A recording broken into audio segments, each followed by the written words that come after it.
is shaking, y'all. It's your boy Mark Cordone, episode 44, the Golden Mike Live. Our girl Faith Clarke is with us today. Faith Clarke, best-selling author. Faith Clarke, about to get her PhD. Faith Clarke, coach and strategist. So for those of you who are looking to hit some outcomes as well as do it with the process that's not going to break your neck, Faith is here to talk about it today, and do it especially if you're a parent trying to juggle like a million plates and don't want them to come crashing down. Faith is here to tell her story. Thanks for joining us today, Faith. We're going to get to your story in a second. For those of you who have not met me, I'm your boy, Mark Cordone. I'm a positive psychology coach, or what Faith called me, the coach's coach. I'm the founder of the Make Money Coaching Program, but more importantly, I am a positive psychology coach. So what that means is two things, y'all. Number one, are you feeling good today? Are you feeling happy? Are you feeling grateful? Number two, are you living life in full purpose? So Faith Clarke, are you feeling good and living life to your full purpose today? I am feeling fantastic. Like your voice just elevates everything. And I remember that show when Majid came in and did All I Do Is Win, and I just played that in, and I was just like, yes, I feel fantastic. He busted some eardrums, and it looks like our coach Mike Faber is feeling pumped. Mike Faber, good to see you today. It looks like we're doing some recruiting, and Mike Faber is going to be coming on the show again in the future. Mike Faber, you absolutely screwed this up. Who is Rebecca?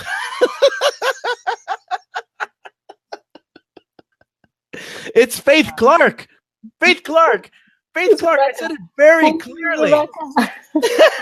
So for all of you who are watching and you're feeling good and you're functioning to your full purpose, like Faith Clarke is doing today, why don't you show Faith and I some hearts? Faith, how do you beat your hearts up there in New York? Let's go like boom, boom, boom. Oh, let's check that out. It's like an actual heart. Boom, boom, boom, boom, boom. Andy Castile knows what's going on. Andy Castile's crying because Faber called you Rebecca. We're never gonna let that one go, Faber. Jorge from Puerto Rico. Faith, I know you've seen the show before, so you've had to have seen Jorge from Puerto Rico. Check in. And for Jorge, now I'm hurting because you usually only say hi to me. Now you only said hi to Faith. Say hi to me. I'm not feeling it today. Okay, we got Faith. Faber went and corrected himself. That's cool. Remember to show us some hearts if you're living life to full potential and you're feeling good every single day. You dang right, Jorge. Peace and love. Now, I also wanted to throw this out. A lot of people think that positive psychology is like 24/7 happiness. You're always smiling. You're always grinning. The only time you're always smiling and you're always grinning is if you're dead and if you're a sociopath. And I know the people watching this show aren't dead and sociopaths. They're awake today and they're feeling the feels. So if you're not feeling it today, you're like, it's Monday. And you know what? I had a really crappy weekend. I'm not feeling good this Monday. That's cool. Also, at the same time, if you're going through the summer and you're like, you know what, Cordone, you know what, Clarke, I used to know what it was that I wanted to do in life. I used to know my purpose, but I'm going through a transition right now. I don't know. You know what? That's part of your journey. That's part of your hero's journey, your heroine's journey. Give us a thumbs up because your heart is beating just like the rest of us. Faith, how does it feel to be on the show so far? Is it what you expected?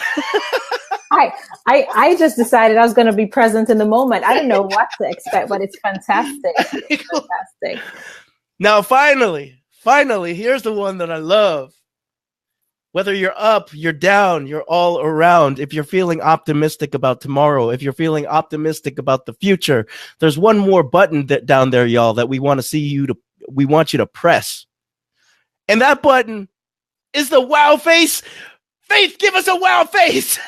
I'm gonna try and find the wall face. Oh, my actual wall face. We want to see your wow face, Faith. Love it. Absolutely love it. Thanks for having fun with us. Thanks for having fun with us, whether you're watching live or whether you're watching over the replay. Samar, it's good to see you tuning in. Samar just gave us the wow face.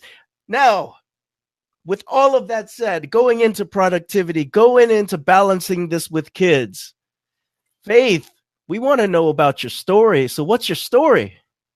Well, it's, I was born in Jamaica, in the West Indies. The story kind of is that hero story, right? Except that I don't think I knew I was the hero. I had my son who was diagnosed with autism. He's now 20 years old this year. And we had his diagnosis when he was 2. And I think that was such a pivotal moment because the life I had played out, it didn't look like I was going to be able to have that life. I was at that time teaching at the college level, and I was processing what I wanted to be doing a PhD in computer science at the time. And then this happened, and I couldn't figure out, well, how do I be that parent? And how do I be that professional? And honestly, if I were to just be honest, I lost all desire to do anything. I didn't know, I didn't care about the computer science. I was at a conference and I was listening to them talk about something and I thought, I don't care. All of that left. So the story is from that place to kind of relearning me, and allowing Jaden, my son is Jaden, to be my Jedi master. He is the kind of teacher that's helped me to discover aspects of myself and to figure out what does this life mean when you can't control. Well, control is a myth, right? So I thought I could control it. He helped me see, well, I can't anyway, and perhaps in a really sudden way. And so recrafting, redesigning, re-seeing, reimagining, and then living in this new imagination. So that's been the story in a nutshell. So that led to the writing and the new businesses and consulting and coaching and then restarting a PhD in a whole different field and the whole. So that's super interesting. I think the first thing is anytime for those of you who have been through a doctoral program, give me a sad face. Give me a sad face. No, I'm just kidding. But for those of you who've been through a doctoral program and have had a child in that program, like for me, my son was born when I was all but dissertation, and screw that. Like, it was just about my kid after that. And I mean, anything that can be that disruptive, that could, because the whole dissertation writing process, the whole PhD process is so major. And then it's another thing to have a kid. And then it's another thing to have, I guess, what we would quote unquote as special needs children, and now I think one of the things that I'm hearing you say is that this really changed you in ways to sort of recraft, redesign, re-see the world. How did you see the world before our boy Jaden came into it? What was Faith like? So pretty open and interested and curious about life and human behavior, but I really believed, and I still do, but I had to challenge it. I really believed that I could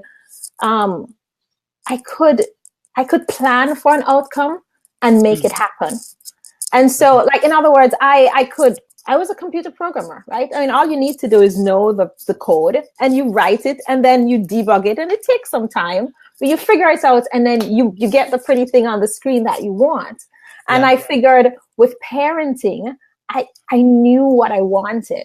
Mark, I saw kids in the classroom as I was teaching, and I knew I didn't want those kids. I was like, somebody killed the passion in these kids. So I knew that as a parent, I was going to be fashioning lifelong learners and, all this curious, thinking, innovative people. And I was very excited about that idea. So this kind of Jaden stepping in was this whole, what does all that mean? What does that parenting journey mean? What's his learning story? How does that reflect on me? Because I think I had taken a lot of that responsibility. I was fashioning. I was going to be the one that was going to, make my children be these innovative thinkers that were not going to be like those kids in my classroom. Yeah, And I think what's interesting is that it there's kind of a computer science approach originally. Like there's an input, and all as creative and brilliant. Allison Prophet, good to see you. As creative and brilliant as our folks are, we still have an output for them, right? It's input output. Right. So in many ways, like when you're using the word fashioning, I'm like, wow, that's a really brilliant way of saying output, right? Like I'm creating an output for them. I'm curious to see what was going on inside of you when this was all going down, because when our deep beliefs start to get challenged, that can be, again, disruptive, and it can also be it can cause some major dissonance. Like, this is not the way it was supposed to go. This is not the way, I was supposed to fashion it in a certain way.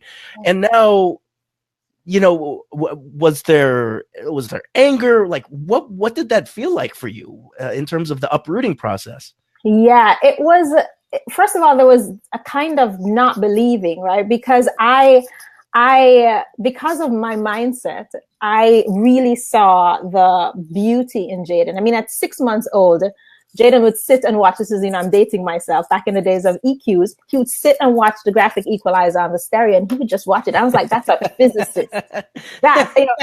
He would take all of his blocks, and instead of building them into houses like regular kids do, he would set it on the corner and spin it. And he would set several of them spinning. And I was just like, how is he even able to do that? That's kind of genius, dude. So that was like, so I was just like, this stuff is awesome. So when that kind of, this is autism, there's the grief, and then there's, but it's not Rain Man, because, back then too, it was all this.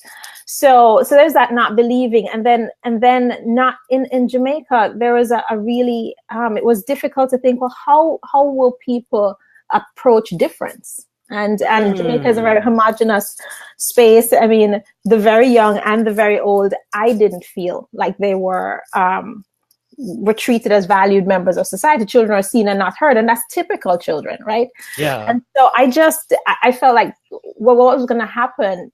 He would either be mad, as in insane considered, or possessed. Like, there wasn't any kind of space for him to be in. So then there was this, like, I don't know what I was going to do with him here. And then that means here doesn't even, it meant with family. Like, I was at parties with him, and I had to leave or go into the backyard by myself, and he was 1 or 1.5. But because people were, you're spoiling him, right? That you're not letting him go to people. And he is attached to my body monkey style, and people are giving feedback. And the thought that it's my fault. So there's a processing internally, but I don't know that I got to do the internal checking because I was so busy fielding culture and environment and people's thoughts and people saying nothing's wrong with him and all of that. Just first and foremost. So yeah. So at what point were you like, ooh, maybe something is outside of the normal curve, right here, and maybe he is spectrum wise somewhere as something of a very special outlier, right? What did that piece look like for you when it came to coming to either change or? I was really I think maybe lucky, just blessed, or I read a book called What to Do with Your Brain Injured Child, and that book it's harsh, like brain injured felt in your face, but this author did a whole bunch of work on people with chunks of their brain removed, and yet they were able to recraft, reuse. And so there is this sense of, well, even if, right? Because we don't know, but even if, then there is this possibility of hope and of interacting with him and building experiences and helping him build experiences that'll help him utilize his brain in ways that will help bridge whatever gaps may be there in the future. So that's kind of, and that was pretty early in my journey with him. His official diagnosis was reasonably early, like when he was 22 months. And so I had lots of data kind of stacked up of the changes that happened in him from 15 months to 22 months. So once I had calmed down, I knew that he had a regression. For some kids, there was this slow development, but for Jaden, there was a regression. There was a time when he was doing particular things and then he stopped. So like a regression of cognitive things? So a regression of skills is what I would say. Because, I mean, my current perception in terms of cognition is that we can't really know, right? So in terms of expression, he used to sing song and kind of have a kind of conversational tone, and then he stopped having a conversational tone. He used to have vowels and then he stopped having vowels and mostly had consonants. It was just a bunch of different changes like that. Sure. And so, sure. Yeah. So here we are, a pretty fresh mother in her first 24 months, right? And given all of those things that have been going on, you're finding out this new information about your son. To be in a PhD program. I don't know if you were in a PhD program still. I stopped it quite quickly. I just, smile face for you. But also you got to get your shit done. Yeah. And I think that's one of the amazing things about mothers, right? Is that there's such a big transition period. And then there's the especially for working mothers or mothers that want to do other things, you got to become super productive. Yeah. And so I don't know how much of your identity was absorbed in Jaden for those first 22 months, right. But there had to have been a part of it now because you finished a book. You're in a PhD program. We talk about it all the time. We email each other on it. What part of you was the part that was like, I don't know if my identity is going to be here 100% for this? Like, where did that start changing? So I think let's go back in the history. I was in a PhD program and I was working and then I stopped. I kind of drew a halt to everything. Came to the US and started to get services for Jaden. And in the process of doing that, just acknowledged that other people, I couldn't defer this to other people. I couldn't kind of outsource it. I couldn't plug in a thing into what I wanted and get an outcome. It's like still my computer science. So it became, again, I needed to figure out how I wanted to be for him. In figuring out how I wanted to be for him and with him, I remembered stuff about myself that I'd forgotten. So I realized that I wanted the relationship with him to be a priority over the stuff that he was or wasn't doing.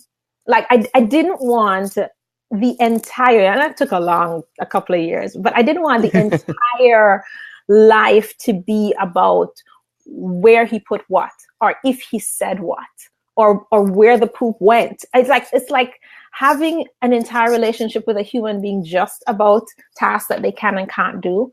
And so there was a moment when I realized that, but I'm a relationship girl at my heart anyway. I build connections first and use that to build systems or to build, so I wanted that to be the priority. And if we get the currency of relationship right, then other things can spill out to that. And that was very challenging for me because in a context where I'm in the US, I'm in New York, early intervention, boom, boom, boom, milestones, doors, windows of development are closing. And I had to fight against this whole, if it's closing, there's this frenzy. And yet for me, I felt this sense that if I didn't prioritize the relationship, then what's the point of getting speaking? What's the point of getting cognitive movement if he wasn't happy? And Yeah, if we didn't have that, so yeah. I think that speaks to something greater. And I put this on the screen. I know you only see something covering my face, so I moved it. I got it to move to the side. oh, so you see my pretty face now? No. So I think the idea of using relationships to build systems is something that everyone can kind of think about, because in so many ways, traditional organizational behavior will have us building systems. And within the systems, that's how we understand how to function and create relationships, right? It's probably why I don't do well in pre-existing systems, because I'll come in and I won't have much respect for the organizational hierarchy, but I'll have absolute respect for all the people within it. And you can't speak to one person one way and you can't speak to this person this other way. I love the fact that you put relationships first, more than putting a system in play. I think that's awesome. I also, another thing that I picked up on was that you didn't use skills that weren't already your strengths. They were more maybe hidden strengths that you hadn't used in a long period of time. And so you know, when you were talking about you didn't know that you were the hero of your own journey, it's almost like these sort of tools and weapons that you didn't, that you they were just kind of chilling out on you, but you had them, you just didn't have the need to use them. So And I think not that's at that level, not at the, Jaden forced it to be like, I have to kind of pull it out, so. Yeah, so we got Samar going, wow, Samar in Delaware. We got Allison on the West Coast. Faith has a PhD in life now. She's also going to have a PhD in what is your second PhD? It's performance psychology. Yeah, performance psychology. Okay, right. Fantastic. Allison's got a PhD in life. I've got a PhD in life too. It's a Filipino happiness degree. Dad joke.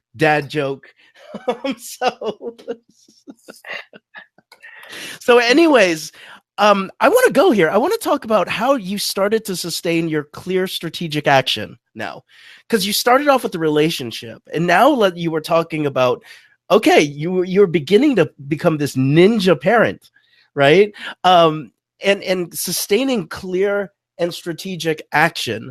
So what does that look like? And I think whether you're a parent or not, this makes a lot of sense, because we are individuals with multiple identities, right? And because of those multiple identities, we get pulled, right? And so I get pulled as a father, I get pulled as a caretaker of of my father, I get pulled as as a life coach, I get pulled as someone who's working in the Filipino, like whatever all of that looks at, like we get pulled in a million different directions when we get better and better at something, right? So whether or not you're a ninja parent, or you're a ninja coach, or you're a ninja roller derby player, what does it mean to sustain clear and strategic action when you're getting pulled? And you can tell me that I'm completely wrong, and it's only through parenting that you want to talk, and I messed it all up. No.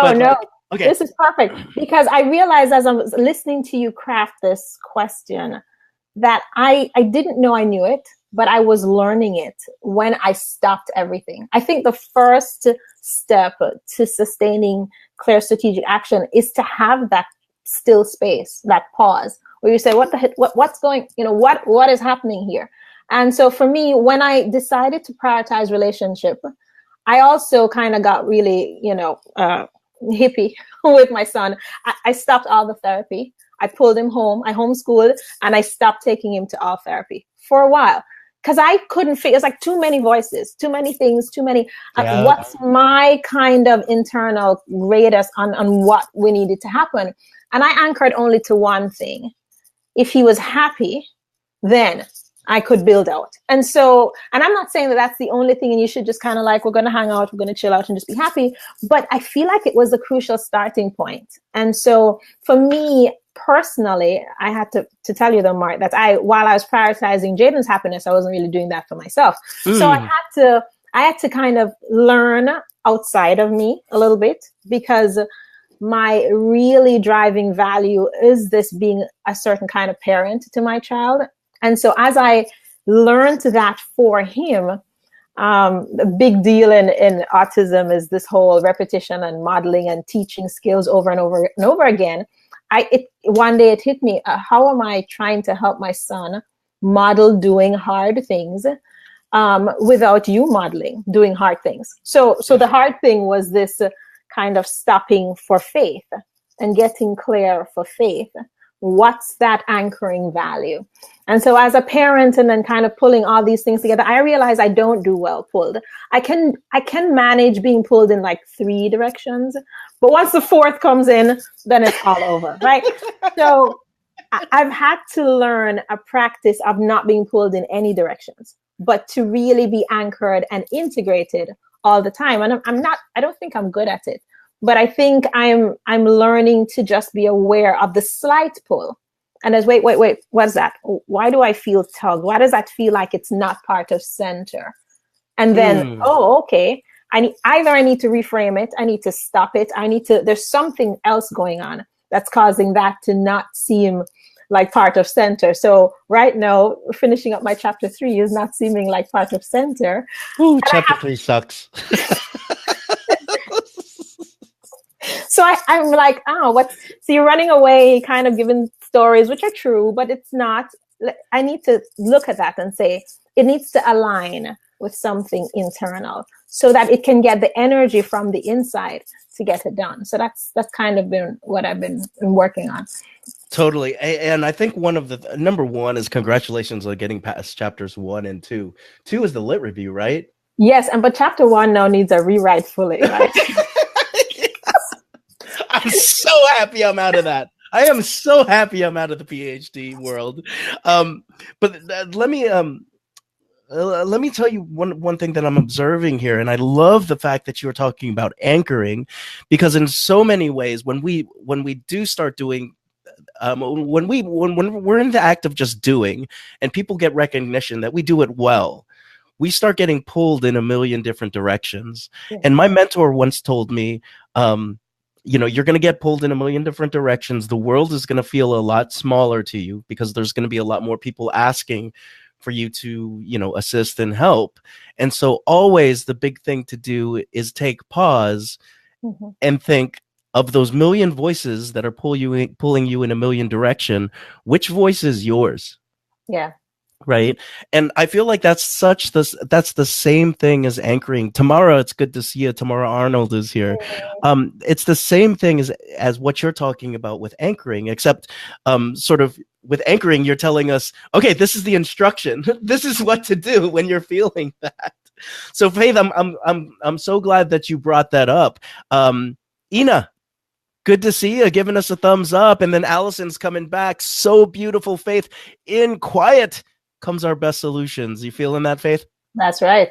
I'd love more quiet. I crave solitude. Not so quiet inside here. Yeah. So talk to me a little bit more now. In terms of seeing clearly and getting a vision tune up. Because it's oftentimes, we're talking about getting to the best solutions, right? And so when we are getting pulled in a million different directions, how is it that we can possibly see clearly? Right. So I'm going to get maybe a little teeny weeny bit nerdy, just. Oh, please! I've been waiting for this.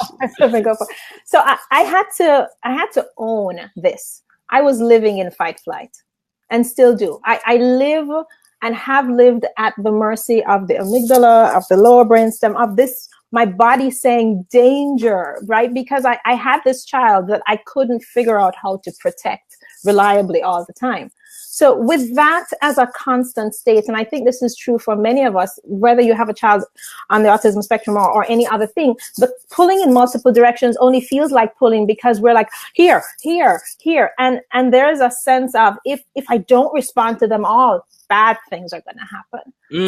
I think when we're living in that space, what I share with my clients is that your vision field is narrow. Like when you're trying to deal with the lion, the tiger, and the bear, there is no kind of peripheral, like, let's look at the bird. No, we can't. So you can't see clearly. And the only way to have clear strategic action is to be able to see what the dickens is going on. But when we're kind of like, and I have lots of seeing stories because these glasses are, I don't, I've needed glasses for a really long time. And this idea of being able to put something on and say, whoa, there were cracks in the ceiling all along, I think is so powerful. So the first step for me is I had to learn to shut that system down. And whether that's in mindfulness and breathing or essential oils or crystals or I think figuring out what your body needs to get you out of that panic state. And even for high performers like myself, you don't even know you're in a panic state because I quieten children, stopping one from getting out of the seat and locking doors and driving, and talking to clients, so you have to figure out that you're in that state and own that you can't see what's going on. What is, if I could ask you to narrow it down, which may not be a very successful question, but if you were to narrow it down, what would be your thing of choice when it comes to getting you out of fight or flight? I slow my breathing down. And then there's this space in my body that I actually feel like a tension in my lower body that is coming up to my chest. And I actually drop my pelvic floor. I lower my hips and pretend that I have an anchor attached to my hips. So just drop myself down into space. I think that both of those help me just to stop. The other thing too is that nature is tremendously therapeutic for me. So I moved from the Bronx to get more trees and grass. I live a little bit in the suburbs now, and I just go outside and look and listen to birds. I have like 20 birds in the house. You might hear them. I listen. You're right. So I just listen to nature sounds because all of those, and science tells us that all of those kind of anchor the body in some different ways and help our systems to get back into this broader space. I think from that broader space, then, I totally feel you on that. I know that there's obviously more than one technique, but yeah, if we just had one, the reason I wanted you to share one is if there's folks out there feeling overwhelmed right now and there's a million different things I could do, here's one thing that Faith does. Bonnie Smith agrees with you. Bonnie, thanks for tuning in today. I also agree with you. I made myself narrow down to one, and I narrowed down to breathing as well. If there's anything that could be one of the most researched things that gets you out of fight or flight, it's breathing. And for those of you interested, I'm going to go into nerd mode because Dr. Clarke just went into nerd mode. Read the work of Dr. Herbert Benson in Harvard. He does breathing work. And he also has a huge, robust body of research. So he has something called the Herb Benson technique. It's called breathing, everybody. But like, as you do this breathing technique, it shows that it's it's one of the top ways to combat fight or flight. So it's whenever you feel fight or flight come in, breathing could be something you all want to consider. So Herb Benson is the guy. Now let's say that we are feeling more clear. We're out of fight or flight mode, and as we're getting out of fight or flight mode, we're funneling out, right? We can start looking left, we can start looking right, up, down. We can see more clearly now the rain is gone, right? Right. And what does it start looking like in terms of going into strategic action now? Yeah, so I think that the action has to be tied to a strategy that sees you first, right? Because I think we tie action to goals, and that's awesome. We definitely should. But I find myself tripping upon the same obstacles.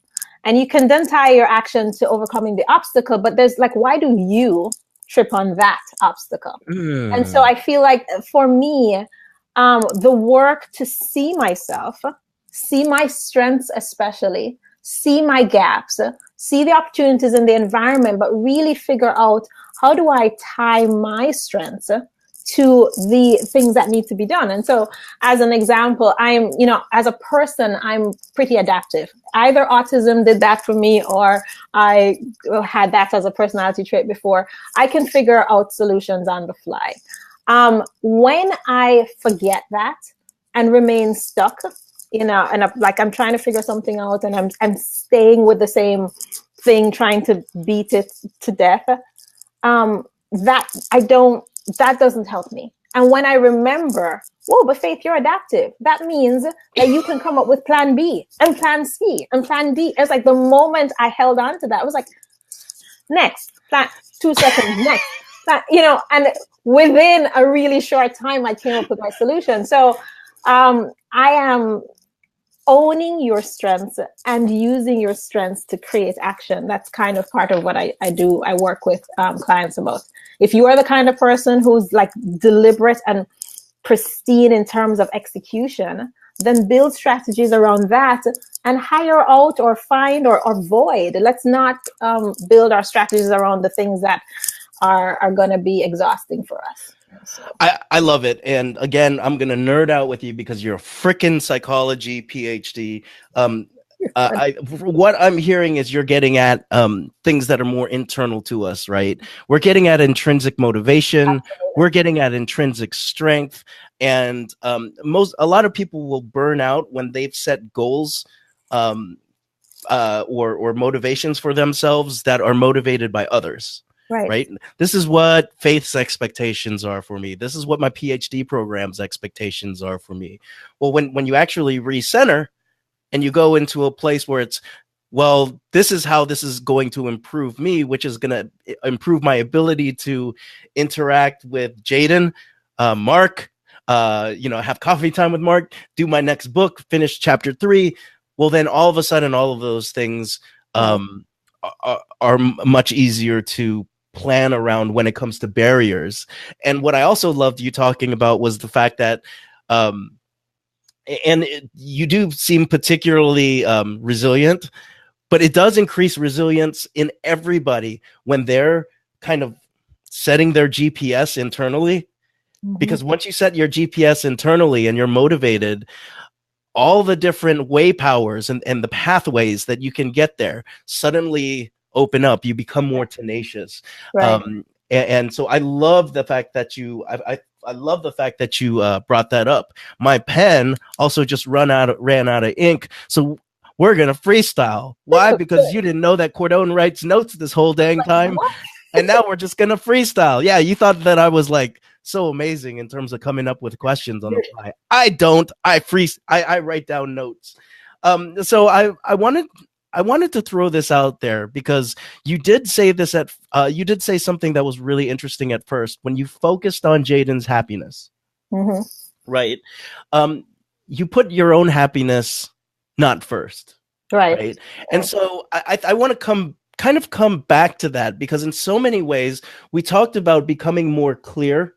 We mm-hmm. talked about having a strategic action that's in accordance or in self-concordance with where it is that you want to go in terms of internal motivation.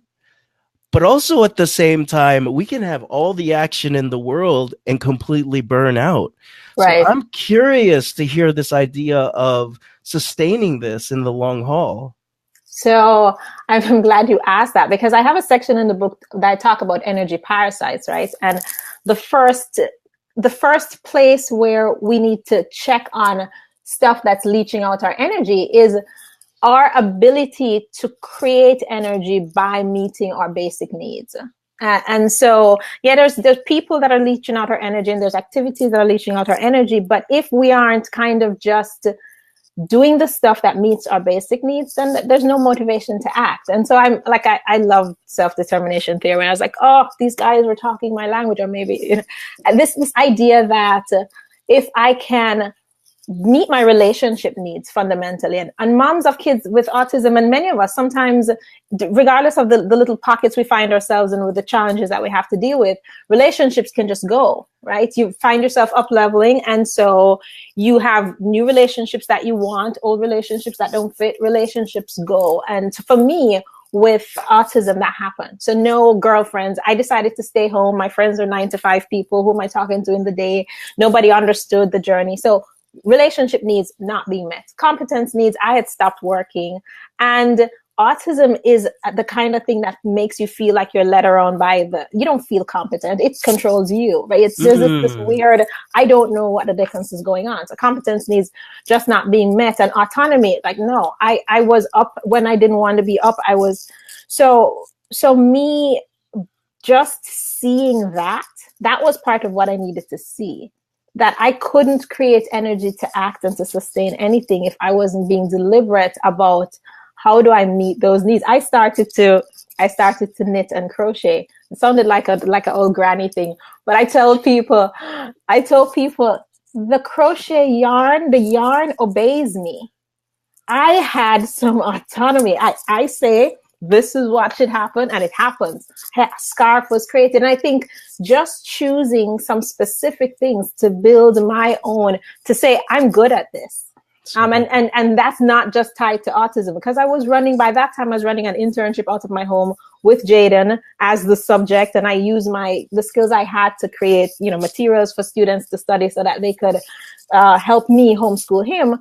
But there was just a sense of my heart that needed to kind of get some work. So I think in terms of sustaining clear strategic action, the seeing has to constantly be in place that you can monitor. I love Dan Siegel. He said, monitor and then modify your mind. And so this constant monitoring what's happening on the inside of me so that I can modify. Families ask me, can you create balance? Can you sustain balance? No, balancing is a verb though. So there's this constant modifying, right? Something is going out, bring it back in. Less sleep, more of something else. And this constant thing. Otherwise, the environment for sustaining action goes, and then we burn out. So, I love how you bring that up in terms of, hey, I'm hearing myself feedback here. What's going on here? The idea that balancing is constantly modifying. It means that the environment is changing, and so are you, right? Yes. Sort of the idea that you never really achieve balance. You're more so in states of multiple imbalance, right? And how are you managing those states of multiple imbalance? Joel, it's good to see you, brother. The other thing that I think that is so matter of fact is that before you even think about people draining you, you got to remember about how you're filling yourself up, because if you're empty, there's nothing to drain. Nothing. And I love how your last step, if y'all aren't putting this together, the strategic action, when you pull in intrinsic motivation brings up just motivation in general. That's kind of what fills up energy. I don't know if that's enough to fill up energy full, but it's enough to get you going. It's enough activation. Yes, it's enough activation energy. Yeah. I did want to I did want to throw out the idea of two quick things. When it comes to filling yourself up, or when your clients are looking to fill themselves up with energy. So stage one, fill yourself up so you can get them to the state of being drained by somebody else.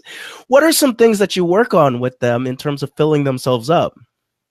I think knowing what fills you up, or even just knowing what you like. So much of what we do, well, a client said it to me this way: my self-care is my son.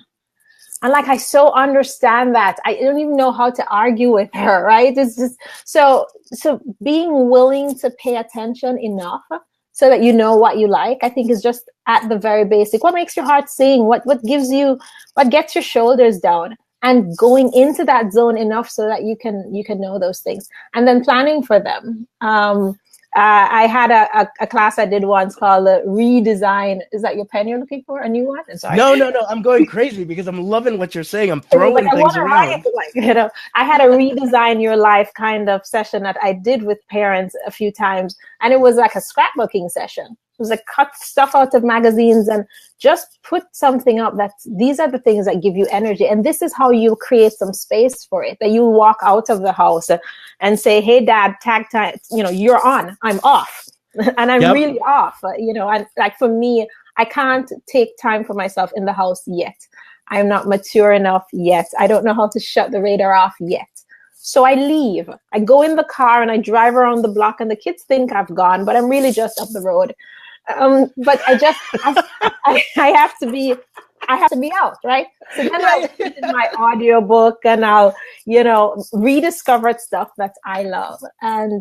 But yeah, that's kind of like paying attention. That's why I say seeing, the first thing that you have to see is yourself. What I love about that is that's, again, your stuff is so matter of fact, but so much of Western society, we know what we want and we deprive ourselves of it and say, when I go and bust ass for 2 years, then I'll go and enjoy this, right? Yeah. Then I'll go ahead and do this. And you run on fumes the whole time. And the thing the thing that you're working on was kind of crappy because you weren't full. Right. So I love the idea of owning and knowing what it is that makes you happy and kind of doing it, because that's the fuel that gets you through that. Like if you have that GPS system set, and you're going through all the different ways, the way power, this is the willpower now that you're filling up, right? I'm curious about this, Faith, because you use the word energy parasites, and we have a very broad audience here. And so what do you mean by energy parasites? Can you talk a little bit more about that? Because let's say now that we're full, we're full. I definitely feel like I experienced energy parasites when I started to experience a lot of cool things with the coaching business and my book and some cool stuff. But I want to see what your take on energy parasites are. So at first for me, energy is just the thing that we use to be able to act, to direct our action, right? Just this intangible, ability to kind of direct action. And I think energy is made when we meet needs. Physical energy, eat food, sleep, drink water, and meet psychological needs. So then for me, an energy parasite is anything that's blocking any of that. Right? So it's not necessarily a person. It could be a person, but I think just kind of first just having a framework that says if something's stopping me from meeting those needs, I need to check what's going on. It might be that there's a person or a particular kind of relationship or a particular set of actions or something that's getting in the way of my deeply held value or something like that. But that's my step one. And then step two is tuning my radar to how I feel when things are actually happening. So for example, a particular therapist would come into the home to be with Jaden. And then one day she called and said she wasn't coming, and I was happy. And being willing to kind of stop and say, hey, what's that about there? Or worse and yet better is a client texts me and says that she can't make the call. And I'm relieved. And so then I'm like, okay, what's that about? Or I take a job because I need the money, but it's not, it's fine. It's work I can do. It's work I'm good at. But, and so I didn't think about the fact that I wouldn't be super psyched to do it. But in the process of doing the work, I do the part that I love, and then I'm dragging my feet on the rest of it. Why am I dragging my feet? So there are aspects of people and activities in our lives that we've said yes to that we should have said no to. And so of paying attention to what am I feeling? And like for me now, I'm kind of getting tuned to the muscle in my shoulder. It's like, that's tight. Why? And then I kind of start to scan, like what's happening, and then noticing that, because all of that is just, I have energy to direct in alignment with the thing in my heart. And I need to be able to do that. And when I'm procrastinating or avoiding or all the stuff, taking away from the thing in my heart. So okay, so with that said, you're getting a crap ton of likes right now. It's spiking up. Joel, Miles, Allison, yes, they're all feeling it. And then my personal message: get chapter 3 done. I know, I know, God's sake. I know. It's like I have to be done with it now. Like, but I did want to throw this out there. Guess what, Mama? We just went a full hour. we did. Yeah, that's called flow. That's called That flow. is right. That's called flow. I wanted to thank you, and we're not getting off quite yet. I've got Faith at melodyofautism.com, and I'm seeing something super cool here if they email you. Yes, there is. Yes, there is. So I was really psyched to pull my story together in my book, Parenting Like a Ninja, because I think this is superhero parenting. This is special forces parenting that many of us have to do, whether you have a special needs child or not. But Parenting Like a Ninja, the Autism Mom's Guide to Professional Productivity, pulls some of these ideas that we've talked about. And so for your listeners, I would love to give a free download of the book. If they email me, just say like Mark's show, or, I'd love to share that with them, because it's, this is a life and we all want to direct our energy. So that's freaking awesome. Absolutely love it. Faith at melodyofautism.com. Again, yes. Faith at melodyofautism.com. Say that you saw her on the Golden Mike Show. You get her book. It doesn't get any better than that. Thank you, Faith, for doing that. Thank you for gifting that for the audience. We've got a couple more things, but one particular thing is that for those of you who are watching and loved what Faith had to say today, I want you to like Faith. I want you to love Faith. I want you to want some more of Faith. So make sure that you send this out. This was an amazing story of the unexpected. This was an amazing story of kind of digging deep and internally. And it was amazing hero's journey that I know that you're still on, So congratulations to you. I think I've got two more questions. I think the big question is, you're learning a lot from your PhD program, your second PhD program. You're obviously super intelligent. You're dropping social determination theory on my show, which is the jam. Let's go to Jaden. What are the top things that Jaden's taught you over the past 20 years? Things aren't as they appear. Like, we have tons of assumptions that are going on that we live in thinking they're facts, and they're not what they appear to be. And so, like, the phrase that keeps coming to me as I learn and understand him more is interrogate your assumptions. This is constant. Interrogate your assumptions. And so that's been one of the big ones. And then the other one, which is like a more of a hard thing for me, is how do we teach, how do we show love? How do we respond to each other as humans outside of what that person's body may or may not be doing at this point in time? One of the things I've understood about my son is that he has motor control issues. I didn't know he had motor control issues because he looks like he coordinates well, but the lack of language and the lack of stuff that we thought was lack of cognition was lack of ability to have clear motor plans. And so you have a body that's wrecking the place, running around, jumping on stuff, yelling and screaming. And there's a human there, living, housed, in whatever your thought process is in that body. How do we live and love and engage with a human when their body is not cooperating, quote unquote, according to whatever we've said is the norm? And I don't have an answer to that, but it kind of gives me pause, because so much of what we've said is the right way to be has just been about controlling some specific behavior that we don't agree with, we don't like, is not appropriate. A friend of mine said to me, my son still has issues with toileting and stuff like that. And a friend of mine from the Cameroon said, in the Cameroon, he'd have no problems because he would squat. That's what he wants to do. He is squatting now, and the toilet's not in the right position. Why is it that I am saying he is disabled because he's not squatting when the environment is not supporting him? So that's part of what I keep challenging myself with. I want to teach him and help him to bridge that gap into the environment, but I want to honor who he is, even if he doesn't. That is freaking awesome. So, Faith, I want to thank you on behalf of those watching now, watching the replay, for coming on. You said you've watched the show, so you know what's coming down from your ceiling right now. You know, Oh, you I know that you forgot. know that it's a golden mic is now descending from your ceiling, and it's stopping right in front of you. And for 2 minutes, this golden mic is going to be broadcast throughout the world, and it's going to be translated in every single language. So, Faith, you got the world's attention for 2 minutes. Wow. What are you going to say in the golden mic?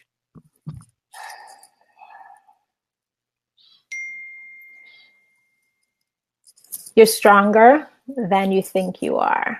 You're bigger than your body lets you believe you are. And the things that are in your heart are important. You cannot allow them to die. You have to act on all those things that are in your heart. Because guess what? This is not a dress rehearsal. It's showtime. The curtain's up, the seats are filled, and you're on stage. And it's time. It's time to go. Are you serious? Are you serious? Faith Clarke, give us a golden mic drop. Boom. Holy cow. This is Faith Clarke, everyone. Her email address is right there. Go and get a copy of Parenting Like a Ninja. Faith, thank you so much. We went into flow. I hope you feel it. We lost track.